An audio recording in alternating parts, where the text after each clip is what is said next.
ভারতের দালালেরা হুঁশিয়ার সাবধান, পিঠের চামড়া থাকবে না, দালালি আর করিস না, পিঠের চামড়া থাকবে না।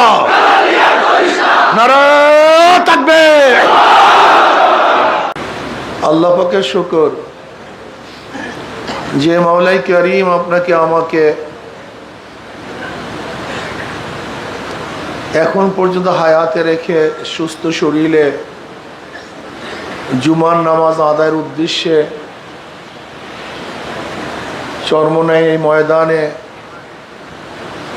বসার বলার শোনার তৌফিক আল্লাহ পাক দান করছেন, নামাজ পড়ার তৌফিক আল্লাহ পাক দান, আসার তৌফিক দান করছেন। এর জন্য শুকরিয়া তান সবাই বলে আলহামদুলিল্লাহ। আলহামদুলিল্লাহ। বয়ান চলতেছে,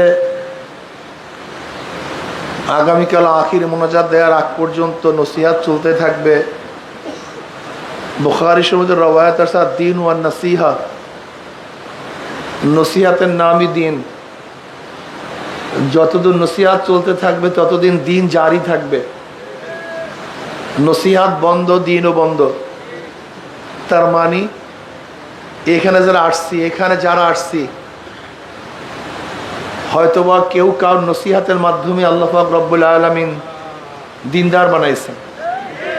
চাই সে যেই নসিহাত করুক না কেন, বাবা হোক, মা হোক, ভাই হোক, বন্ধু হোক, আলেম হোক, উলামা হোক, যে কোনো একজন মানুষ আপনাকে বলছে তুমি এই কাজটা করো, তুমি নামাজ পড়ো, নাকি ভাই? তুমি রোজা রাখো, এই ফায়দা। তুমি সুন্নাত অনুযায়ী চলো, এই লাভ হবে। যে কোনো একজন মানুষ আমাকে নসিহাত করছে, উপদেশ দিয়েছে, এই সৎ উপদেশ দেওয়ার কারণে আল্লাহ পাক রব্বুল আলামিন আপনাকে আমাকে দ্বীনের উপর উঠাইছেন। যদি ধরে নেন এই নসিহাত না থাকতো, কেউ কাউকে দাওয়াত না দিতাম, কেউ কাউকে আহ্বান না করতাম, তা আপনি নামাজ শিখতেন কিভাবে? আপনি কলেমা পড়তেন কিভাবে? তাহলে কি বুঝলাম? নসিহাতের নাম দিন। যতদিন নসিহাত চলবে, উপদেশ চলবে, আলোচনা চলতে থাকবে, ততদিন দিনের বাতিও চলতে থাকবে। কি কথা ঠিক না? আল্লাহ পাক কি বলেন? ওয়াযাক্কির ফাইন্না যিকরা তানফাউল মুমিনিন। ওয়াযাক্কির, নসিহাত করো, আলোচনা করো, বয়ান করতে থাকো, ওয়াজ করতে থাকো। ওয়াযাক্কির, এটা আমর। নসিহাত করতে হবে, বয়ান করতে হবে, আলোচনা চালাতে হবে। ফাইন্নাল যিকরা, নিশ্চয়ই নসিহাত, নিশ্চয়ই আলোচনা, নিশ্চয়ই বয়ান মুমিনদেরকে উপকার করবে, ফায়দা দিবে। দেখেন, মুমিনদেরকে ফায়দা দিবে, নসিহাত কিন্তু সবাইকে ফায়দা দিবে না। 20টি মরা জমিন যাতা করে, সেখান থেকে ফসল ফলায়, জমিন ফেটে যায়, শক্ত হয়ে যায়, পাথর মাত্রা হয়ে যায়, কিন্তু বৃষ্টি পড়ার পরে সেই শক্ত জমিন কি হয়? নরম হয়ে যায়। ঘাসগুলি মরে গিয়েছিল, বৃষ্টি পড়ার পরে দেখে যায় আবার সবুজ, আবার জাতা হয়ে গেছে। কিন্তু হ্যাঁ, বৃষ্টি তো মরা জমিনকে জাতা করে, কিন্তু সব জমিনের ফায়দা হয় না। মাটি মার্কা জমিন ফায়দা হয়, কিন্তু পাথর মার্কা জমিনের মধ্যে 1000 বছর বৃষ্টি পড়লেও সেখানে একটা ফসলও ফলবে না। কি কথা ঠিক না? জমিনটা হতে হবে মাটি মার্কা, যতই শক্ত হোক, কিন্তু যদি মাটি মার্কা হয় সেখানে পানি পড়ার সাথে সাথে নরম হবে। কিন্তু যদি পাথর মার্কা হয় সেখানে 1000 বছর বৃষ্টি পড়লেও সেই জমিন কিন্তু নরম হবে না। ঠিক যেই কলবটা মাটি মার্কা, এই কলবটা যতই শক্ত হোক না কেন, তার মধ্যে কোরআন ও হাদিসের নসিহাত, জিকির, আজকার পড়ার সাথে সাথে সেই কলবটা আবার জাতা হয়ে যায়। কিন্তু সুম্মা কাসাত কুলুবুকুম মিন বাদি যালিকা ফাহিয়া কাল হিজারাতি আশাদ্দু কাসওয়া, কিন্তু যেই কলবটা পাথরের চেয়ে শক্ত হয়ে গেছে, সেই কলবের মধ্যে 1000 বছর বয়ান শুনলেও সেই কলব কিন্তু নরম হবে না। কথাটা বুঝাতে পারছি? আমরা অনেকেই মনে করি সবাই তো বয়ান শুনি, এখানে আমার আওয়াজ সবাই শুনতেছেন, কিন্তু সবার কলব কিন্তু এক না, সবই মাটি, সব মাটির মান কিন্তু এক না, সবই পাথর, সমস্ত পাথরের দাম এক না, সবই পানি কিন্তু সব পানি কিন্তু ঝমঝম পানি না, সবই গাছ, সব গাছ কিন্তু ঔদ এবং চন্দন গাছ না, সবই মানুষ, সমস্ত মানুষ কিন্তু আবু বকর, ওমর এবং ওসমান না, আলী না। কি কথা ঠিক না? সবই মানুষ কিন্তু সবার মান কিন্তু এক না। এখানে যারা আসছেন সবাই মানুষ, সবাই চরমনে মুজাহিদ, সবার মান কিন্তু এক না, বুঝতে হবে। লক্ষ সাহাবীদের মধ্য থেকে সবাই কিন্তু জান্নাতের সুসংবাদ পান নাই, লক্ষ সাহাবীদের মধ্য থেকে সবাই কিন্তু খোলাফায়ে রাশিদিন হন নাই, লক্ষ সাহাবীদের মধ্য থেকে সবার পার আওয়াজ কিন্তু আরো সে পৌঁছে নাই। কি কথা ঠিক না? সবাই কিন্তু সাহাবী, কিন্তু মানের মধ্যে কি আছে? হ্যাঁ, পার্থক্য আছে। কি কথা ঠিক না? এটা থাকবে। সবাই নবী, কিন্তু সমস্ত নবীর মর্যাদা কিন্তু আমার নবীর মতো নয়। সবাই নবীর মর্যাদা ঠিক আছে, নবী হিসাবে সবাই মর্যাদাশীল, সবচেয়ে দামি, কিন্তু সমস্ত নবী আমার নবীর মতো না। পার্থক্য আছে কি নাই? সবই পাহাড়, সব পাহাড় গাড়ে হেরা না, সবই ভূমি, কিন্তু সব জমিন কিন্তু মক্কা মদিনা না। এর মধ্যে পার্থক্য আছে কি নাই? সবাই মানুষ, কিন্তু সমস্ত মানুষের মান কিন্তু এক না, পার্থক্য আছে। এর জন্য আমি মুজাহিদদেরকে বলবো যে অন্য কেউ কি করুক না না করুক সেটা আপনার দেখার বিষয় না। আপনি কি করবেন আপনাকে সিদ্ধান্ত নিতে হবে। আমি কি করব? কেউ হালকা যায় নাই, মাসিক ইস্তেমায় যায় না, ব্যাস আমি ছেড়ে দিলাম, না, এটা হবে না। আপনি অবশ্যই মনে রাখবেন সবার মান এক না, সবার থেকে আল্লাহ পাক এক ধরনের কাজ নেয় না। আল্লাহু আকবার। অনেক জায়গায় দেখছি চরমনা সাধারণ মুজাহিদ, কিন্তু তাদের দাওয়াতের কারণে দাওয়াতের তাসির এত মারাত্মক, যেখানে দাওয়াত দেয় আল্লাহ পাক সেখানেই দেখা যায় ফুল ফলাতে থাকে, ফসল ফলাতে থাকে, সেখানে সুন্দর সুন্দর সুন্দর সুন্দর মানুষ তৈয়ার হয়ে যায় যা চিন্তাও করা যায় না। এর জন্য মনে রাখতে হবে সমস্ত মানুষের চেহারা এক, বাহ্যিক চেহারা এক, চক্ষু কান নাক সবই দেখতে এক, কিন্তু একের চোখের সাথে আর এক চোখের কোনো মিল নেই। একের দাঁতের শেপের সাথে, এই যে দাঁত দেখেন না, যত মানুষের দাঁতের শেপ, এই গোটা দুনিয়ার মানুষ মধ্যে যত মানুষ চলে গেছে, যত মানুষ আছে, যত মানুষ আসবে, এই দাঁতের পাটি কিন্তু সবাই এক না, সব ভিন্ন। এই যত দুনিয়ার মানুষ দেখেন না, সবাই দাঁতের শেপ কি সব ভিন্ন। আশ্চর্য হয়ে যাবেন। আল্লাহ পাক কি বলেন? অফি আনফুসিকুম আফালা তুবসিরুন, আমি তো তোর মধ্যেই আছি, তুই কেন দেখো না? আপনি চিন্তা করতে পারছেন গোটা দুনিয়ার মধ্যে দাঁতের শেপের মধ্যে আল্লাহ পাক কত ডিজাইন করছেন? এই ডিজাইন করছেন কিভাবে আপনি চিন্তা করতে পারছেন? একদিনও চিন্তা করেননি। হ্যাঁ, এই গোটা দুনিয়ার যত মানুষের চক্ষু দেখেন, যারা চলে গেছে, যারা আছে, যারা আসবে, এরকম গোটা দুনিয়ার মানুষের চক্ষু তো ডাইরেক্ট দেখা যায় এক, কিন্তু কারোর চোখের সাথে কারোর চোখের কোনো মিল নেই। এই গোটা দুনিয়া যত মানুষ চলে গেছে, যত মানুষ আছে, যত মানুষ আসবে, হাতের ছাপের সাথে, এই আঙ্গুলের ছাপের সাথে আর একজনের আঙ্গুলের ছাপের মিল নাই, কণ্ঠের সাথে মিল নেই, চেহারার সাথে মিল নাই। কি ভাবছেন? কি কোন ডিজাইনার এত ছোট্ট জায়গার মতো এত ডিজাইন কিভাবে করছে? 5 টাকার সাজের থেকে 5 টাকার নোট বের হয়, 10 টাকার সাজের থেকে 10 টাকার নোট বের হয়, 100 টাকার সাজের থেকে 100 টাকার নোট বের হয়। আর আমার মায়ের সাজ একটাই, মেটালও এক, সেখান থেকে আমরা হাজার হাজার হাজার হাজার সন্তান বের হইতেছি। একই মায়ের সাজের থেকে 7 ভাই, 10 ভাই, 11 ভাই, 15 ভাই বের হলাম, অনেক বোন বের হলাম, একজনের চেহারার সাথে আরেকজনের চেহারার পূর্ণ মিল নেই, গলার সাথে মিল নেই, তবিয়াতের সাথে মিল নেই। ভাবছেন কি? সব মাওলার কুদরত, সব মাওলার খেলা। আসলে মাওলাকে তো চিনি না, মাওলা নিয়ে তো গবেষণা করি না, শুধু দুনিয়া নিয়ে গবেষণা করি। তুমি একদিন চিন্তা করে দেখো তো, এ কোন কারিগর এত সুন্দর সাজাইছেন? কোন কারিগর চেহারা কিরকম বানাইছেন? কোন কারিগর চোখের মধ্যে এত ডিজাইন করছেন? কোন কারিগর দাঁতের শেপের মধ্যে এত ডিজাইন করছেন? আমি কথা বলি, এই যে রগ ফুইলা যায়, দুইটা তার, ঠিক না ভাই? সবারই দুই তারের মধ্যে থেকে কথা বের হয়, নাকি ভুল বললাম? কিন্তু তারের মধ্যে এরকম কি ডিজাইন করছে? এত ডিজাইনার কে? একজনের কণ্ঠের সাথে আরেকজনের কণ্ঠের পূর্ণ মিল নেই এই তারের মধ্যে, অথচ রগ তো সবই দেখতে দেখা যায় সমান। বাহ্যিক দৃশ্যের রগগুলি সবই এক, কিন্তু এক রগের সাথে আর এক রগের পূর্ণ মিল নেই। কি আজীব! যেহেতু চোখের সাথে মিল নেই, চেহারার সাথে মিল নেই, ভাববেন যত মানুষগুলি আছে সবার অন্তরের সাথেও কিন্তু মিল নেই। কলম আলাদা, চরিত্র আলাদা, তবিয়াত আলাদা, মেজাজ আলাদা। এর জন্য সবসময় খেয়াল রাখবেন, যেহেতু কলম আলাদা, আমাদের মধ্যে কিছু মতনৈক্য হতেই পারে, নাকি ভাই? মতনৈক্য হতেই পারে। এখন আপনাদের মানামানি না থাকে, তাহলে এটা সংশোধন করবেন কিভাবে? সম্ভব কিভাবে?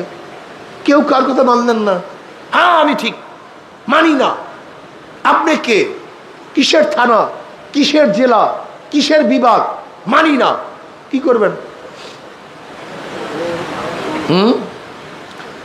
এর কোনো রোগের ঔষধ নেই, আপনাকে মানতে হবে। কি করতে হবে? যে কোনো এক জায়গায় মানতে হবে। তাল গাছ মানেন, কলা গাছ মানেন, অলাউকান আব্দুল হাফসিয়া মানেন, মানার যোগ্যতা অর্জন করেন। যদি মানতে পারেন তাহলে আপনি দামি হবেন। মানতে পারেন এই সংগঠন থাকবে, মানতে পারেন আপনি কামিয়াব হবেন। আতিউল্লাহ ওয়া আতিউর রাসূল ওয়া উলিল আমরি মিনকুম। মানামানি সবচেয়ে দামি। সবচেয়ে দামি কি ভাই? ঠকেন, অসুবিধা কি? আমি যেন আল্লাহর কাছে জিতি। আপনি মনে মনে ভাববেন, যদি আমাকে এখানে ঠকানো হয় আমি আল্লাহর কাছে জিতবো, যদি এখানে অপমান করা হয় আমি আল্লাহর কাছে সম্মানিত হব। এই চিন্তা ভাবনা নিয়ে চলতে থাকেন। না, গরুর মতো আড়ি দিছি তো দিছি, ছাগলের মতো ঠেনি দিছি তো দিছি, কোন অবস্থাতে নড়বো না, হবে না। দেখেন, বুঝেন, আপনার আমার গায়ে সুন্দর একটা জামা, এই জামাটা ছিল এক থান, কোনো ফাড়া ছিল না, চিরা ছিল না, টুকরা ছিল না, কিন্তু দর্জি কি করছে? কথা বলেন, সবাই কথা বলেন। যদি থানওয়ালা নিজেকে কাটার কষ্ট সহ্য করতে না পারতো, তাহলে আমার গায়ে সুন্দর একটা জামা হইতো না। যখন থান কাপড়, আস্তা কাপড়টা নিজেকে টুকরা করার কষ্ট সহ্য করতে পারছে, তখনই আমার গায়ে সুন্দর একটা জামা শোভা পাইছে। আপনাকে কষ্ট সহ্য করতে হবে মিলাতে গেলে, জোড়া দিতে গেলে। আপনি দেখছেন বিল্ডিংগুলি, কোনো ইট আস্তা থাকে, কোনো ইট ধাম ধাম ভেঙে ফেলে। এখন কোনো ইট যদি বলে আমাকে ভাঙছো কেন, ওইটা আস্তা, আমি কেন আস্তা থাকবো না? ওইটাকে তুমি কোপ দাও নাই, তুমি আঘাত করো নাই, আর আমাকে থাম থাম আঘাত করে আমাকে ভেঙে ফেলছো, আমি থাকবো না। আমাকে মেশিনের মধ্যে দিয়ে তুমি টুকরা টুকরা করে একেবারে খোয়া বানায় ফেলাইতেছ। আর কত ইট আস্তা আছে, প্রত্যেকটা ইট যদি প্রত্যেকের স্থানে থাকতো যে আমি ভাঙবো না, আমি টুকরা হব না, তাহলে কোনো বিল্ডিং, কথা বলেন না কেন, কোনো বিল্ডিং হইতো না। কোনো একটা ইটকে অবশ্যই ভাঙ্গার আঘাত সহ্য করতে হবে, টুকরা হওয়ার আঘাত সহ্য করতে হবে, নয়তো জোড়া দেওয়া যায় না, ইমারত হয় না। দেখেন, আজকে আমরা বিল্ডিং দেখে খুবই আকৃষ্ট হই, কত সুন্দর বিল্ডিং, লেকিন আমরা কি দেখি? উপরের কিছু ইট দেখতেছি। এরকম ইট কিন্তু মাটির নিচেও কিছু আছে, যে ইটকে কোনোদিন কেউ দেখবে না। যদি মাটির নিচের ইটগুলিকে নিজেকে লুকাবার, নিজেকে ধ্বংস করা, চিরতরে মাটির নিচে যাওয়ার কষ্ট সহ্য করতে না পারতো, তাহলে তার উপর এত সুন্দর ইমারত হইতো না। কিছু ইট নিজেকে বিলীন করে দিয়েছে, এই নিজেকে বিলীন করার কারণে তার উপরে সুন্দর ইমারত হয়েছে। ঠিক আমাদের মধ্যে কিছু লোক এরকম বিলীন করতে হবে। কিছু লোক মাটির নিচে চলে যাবে, তাদেরকে কেউ দেখবে না, কেউ প্রশংসা করবে না, তাদেরকে কেউ চিনবে না, জানবে না, তাদের আলোচনা হবে না। তারা মাটির মধ্যে চলে গেছে, লেকিন তাদের উপরই বিশাল ইমারত হবে। ঠিক আমাদের মুজাহিদদের মধ্যে একদল মুজাহিদকে এইভাবে ত্যাগ স্বীকার করতে হবে। আমি কিচ্ছু না, যাক নষ্ট আমি হয়ে যাই, কিন্তু আমার সংগঠন ঠিক থাকবে, আমার তরিকা ঠিক থাকবে, আমার ভাইয়ের উপর আঘাত না আসে, সে ব্যবস্থা করতে হবে। বাবুর্চি খানা পাকাইছে, খানা হঠাৎ করে গোশের মধ্যে একটা ব্যাং পড়ে গেছে, ছোট্ট একটা ব্যাগ, এরকম পড়ে না অনেক সময়। বলেন তো যদি কেউ ব্যাং দেখতো খানার মধ্যে, পুরো সমাজ কি হয়ে যেত? বাবুর্চি কি করছে, সাথে সাথে গোষ্ঠের মধ্যে ব্যাংকটা খেয়ে ফেলেছে। সে কষ্ট স্বীকার করছে, লেকিন সমাজ নষ্ট হইতে দেয়নি। সে ধ্বংস হয়ে গেছে, কিন্তু সমাজ ধ্বংস হইতে দেয়নি। এরকম তোমাকে আমাকে যে কোনো এক জায়গাতে এই কষ্ট স্বীকার করতে হবে। আমি একটা জিনিস দেখছি, যদি বলি সব ধ্বংস হয়ে যাবে, জ্ঞানজাম লাগবে, চুপ থাকো, বলো না। কিন্তু তোমার আমার অবস্থাটা কি? তোমার আমার অবস্থা হলে এই, নিজেরা মারামারি করতে করতে সব ধ্বংস হয়ে যাইতেছে। এরকম তাঁতারিরা ইরাককে ধ্বংস করে ফেলছে। ওই সময় মুসলমানদের মধ্যে ইখতিলাফ চলতেছিল, মতনৈক্য চলতেছিল, কথিত আছে ওই সময় মাসালা চলতেছিল, গরুর প্রসাব পাক না না পাক, বাস এই মাসালার উপরে বিশাল বিশাল সেমিনার সিম্পোজিয়াম চলতেছে। অথচ তাঁতারির আইসা একেবারে 10 লক্ষ মানুষের মাথা দিয়া মিনার করছে, সব ধ্বংস করে ফেলছে। ইউফ্রেটিস নদী, টাইগ্রিস নদী, মুসলমানের রক্ত লাল হয়ে গেছে। সমস্ত মুসলমানদের কুতুবখানা জ্বালিয়ে দেওয়া হয়েছে। যেই মুসলমানরা, সামান্য কিছু মুসলমান ইরাক দখল করেছিল, অথচ হালাকুকা চেঙ্গিস খাঁ সেই মুসলমানদের ইতিহাসকে মাটির সাথে মিলিন করে দিয়েছে। কিসের জন্য? মুসলমানের সংখ্যা তো অনেক ছিল, কিন্তু পারে নাই কেন? আপুসের মধ্যে বিভেদ, জ্ঞানজাম, মতনৈক্য। আজকেও যদি তোমার আমার মধ্যে মতনৈক্য সৃষ্টি হয়, এই কাফেলা থাকবে না, এটা ধ্বংস হয়ে যাবে। বিভিন্ন ধরনের শত্রু তোমাকে আমাকে ধ্বংস করার চক্রান্ত করতেছে। আপনি ভেবেছেন কি চরমুনাই মুজাহিদদের মধ্যে, চরমুনাইয়ের প্রতি কোন ইসলামের দুশ্মনদের কোনো চক্ষু নাই, কোন ষড়যন্ত্র নাই? এটা ভেবেছেন? বিয়াখু, এইটা তুমি ভাবছো? তুমি কি ভেবেছ? মনে করবা বিভিন্ন জায়গাতে হয়তোবা আমাদের দুশ্মনেরা, এই তরিকার দুশ্মনেরা, এই সংগঠনের দুশ্মনেরা বিভিন্ন কৌশলে লোক সেটিং করছে, ফিটিং করছে, আস্তে আস্তে তোমার এবং আমার মেজাজ, মন খারাপ করে ফেলবে। এমন দুই একটা কথা বলবে, দেখবে মনটা খারাপ হয়ে যায়, বাস শেষ, সব শেষ। মানুষের মন নষ্ট হওয়ার জন্য একটা কথাই যথেষ্ট, হাজার কথা কোনো প্রয়োজন নেই। তুমি আমি ইখতিলাফ করি, অথচ তাতারিদের মতো গজব ইসকন আজকে আসতেছে। আজকে ভারতের অবস্থা দেখছেন, ভারতের মিডিয়ার অবস্থাটা কি মিথ্যা ছড়াইতেছে। আমি প্রশ্ন করতে চাই, ইসকনের যারা সদস্য তারা বাংলাদেশের নাগরিক কি বাংলাদেশের নাগরিক না? এই প্রশ্নটা প্রথম ভারতের কাছে আমি প্রশ্নটা করতে চাই, তারা বাংলাদেশের নাগরিক কি নাগরিক না?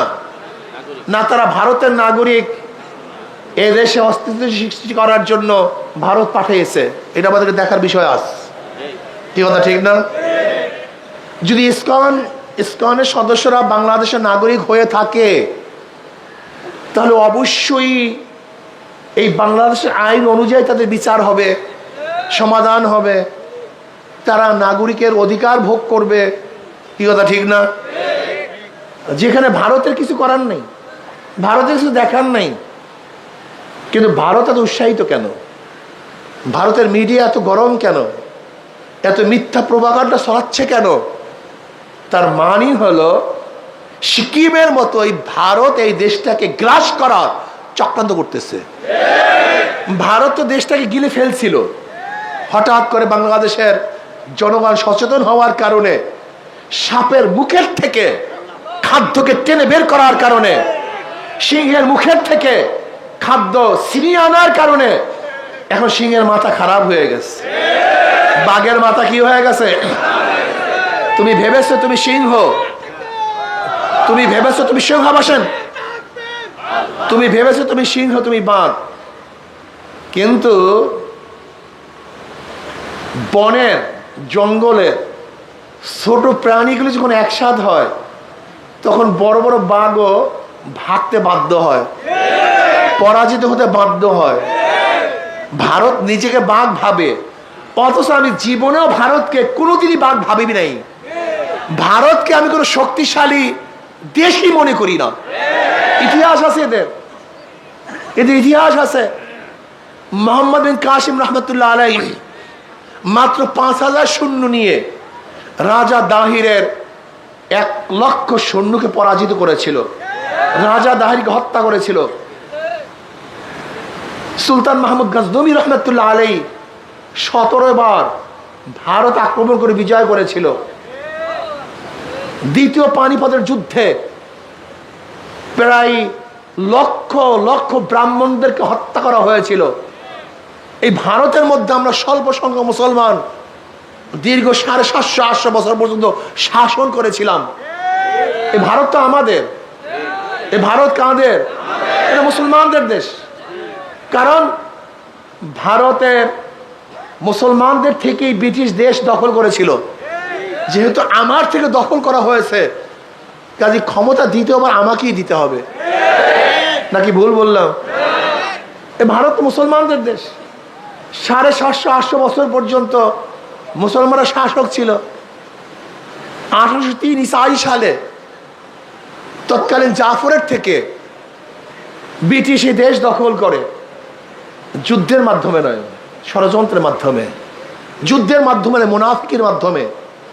মুসলমানরা লুবি হওয়ার কারণে, মুসলমান নামীয় হাজারো মুনাফিক সৃষ্টি হওয়ার কারণে মীর জাফর, বীর সাদেকের মতো, ঘষিটে বেগমের মতো বড় বড় মুনাফিক সৃষ্টি হওয়ার কারণে ব্রিটিশ এ দেশ দখল করতে পারছে। যদি সে আগেকার মুসলমান থাকতো তাহলে 100 বছর 500 বছর যুদ্ধ করেও কোনোদিন ভারতকে ব্রিটিশ দখল করতে পারত না। কি কথা ঠিক না? ভারতের যারা সংখ্যাগরিষ্ঠ আছে, আমি মনে করি এরা মুসলমানদের সাথে যদি সম্মুখ যুদ্ধ করে টিকতে পারবে না। ওদের ট্যাঙ্ক, কামান, এগুলিকে আমরা কোনোদিন ভয়ই করি না, লাপাত্তা থোড়াই কেয়ার করি, এগুলি আমরা কেয়ারই করি না। আরে ভাই, তুমি কেন দেখো না যে বাংলাদেশের জনগণ যদি সচেতন হয়, তারা যদি সচেতন হয়, তাহলে ভারতের অবস্থা কি হবে জানেন? একটা উদাহরণ দেই। ধরে নেন ভারত যদি আমাদেরকে ছোটই মনে করে, তাহলে কারোর পেটের মধ্যে গুড়া কিরমি হইলে ঘুমাইতে দেয় না। কিন্তু কি কথা বলেন না কেন? আমিও বলবো যদি আমরা গুড়া কিরমি হয়ে যায়, তুমি কিন্তু ঘুমাতে পারবা না, অস্থির থাকবা সবসময়। 24 ঘন্টা তোমার চক্ষু খোলা থাকবে, ঘুমাতে পারবা না। কিন্তু তোমার 3 দিকে কিন্তু আমরা, কয় দিকে? 3 দিকে আমরা। কিন্তু আমরা ভারতের পেটের মধ্যে নয়, কিন্তু ভারত আমাদের পেটের মধ্যে। এটা ভুল ব্যাখ্যা দেওয়া হয়, আমাদেরকে দুর্বল করা হয়। আমরা ভারতের পেটের মধ্যে থাকবো কেন? বরং ভারত আমাদের পেটের মধ্যে। আমাদের পেটের মধ্যে কে?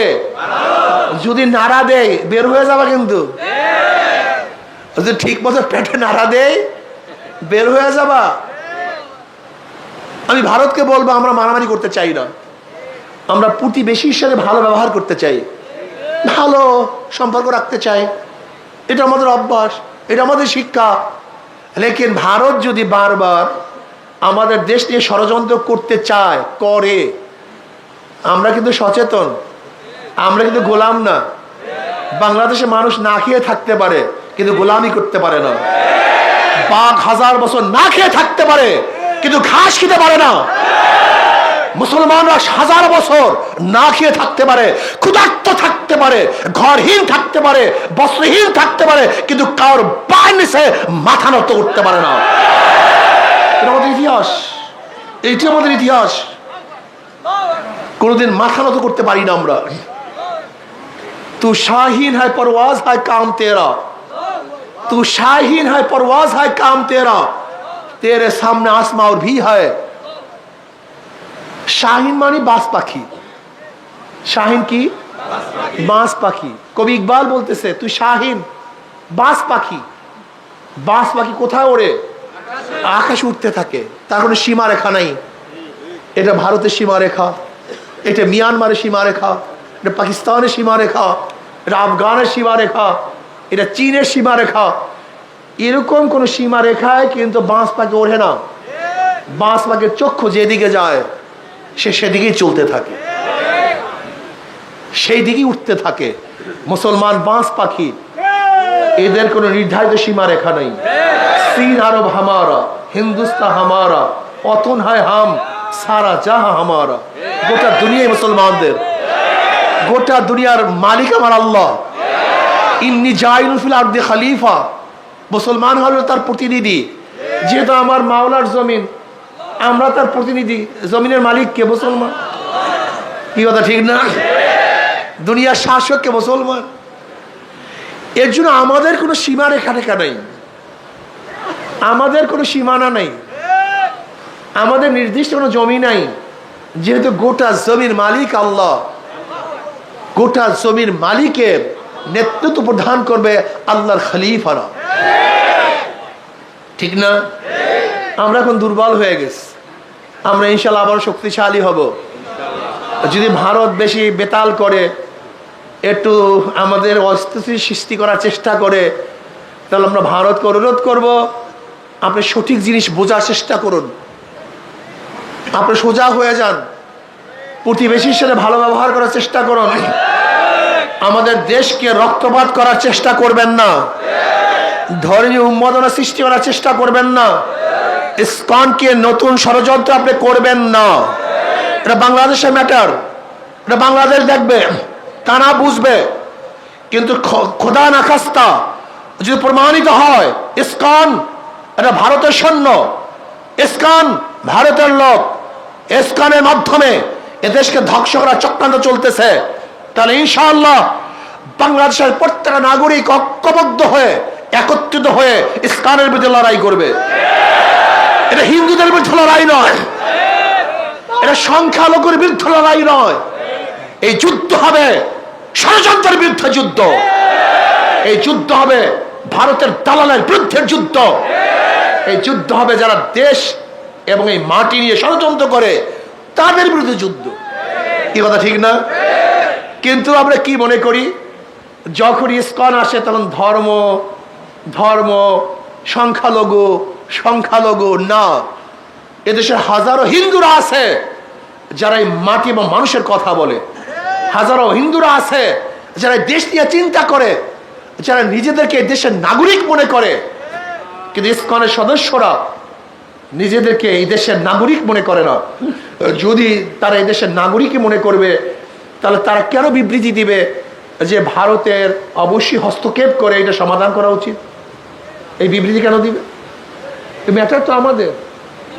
হ্যাঁ, ভারতকে, ভারত ভিন্ন একটা দেশ, ভিন্ন রাষ্ট্র, সে আমাদের ষড়যন্ত্র করবে কেন, হস্তক্ষেপ করবে কেন, এই দাবি কেন করব? তার মানে তুমি কি এদেশের নাগরিক না? এদেশকে স্বীকার করো না? হ্যাঁ, আমি বলবো এদেশের মধ্যে যারা বিদেশপন্থী আছেন, ভারতের দালাল আছেন, সতর্ক হয়ে যান। দেশ নিয়ে যারা ষড়যন্ত্র করতেছে সতর্ক হয়ে যান। এদেশের মানুষ কোনো ষড়যন্ত্র বরদাস্ত করবে না। আমরা ব্রিটিশদের বিরুদ্ধে আন্দোলন করেছিলাম, আমরা সেই জাতি।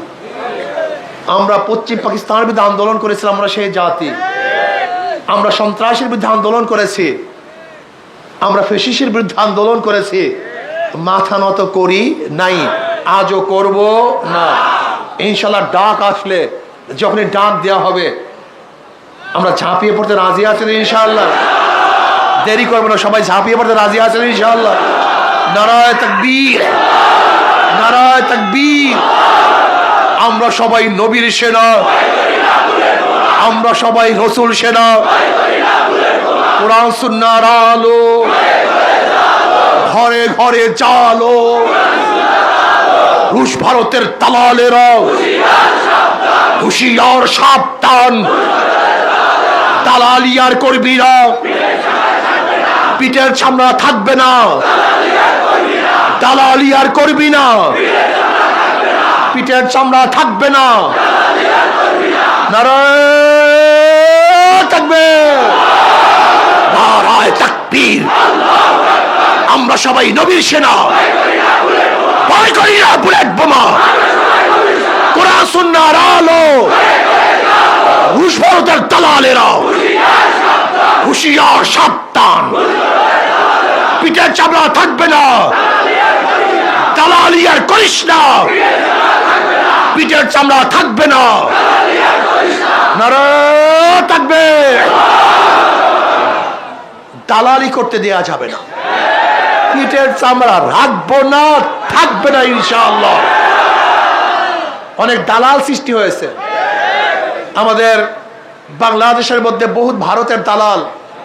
ভারত পরিকল্পিতভাবে মিডিয়ার মধ্যে দালাল সৃষ্টি করেছে, লেখকের মধ্যে দালাল সৃষ্টি করেছে, বিভিন্ন পর্যায়ে দালাল বসায় দিছে। দালাল ওরা খায় লয় বাংলাদেশের, কিন্তু কথা বলে ভারতের।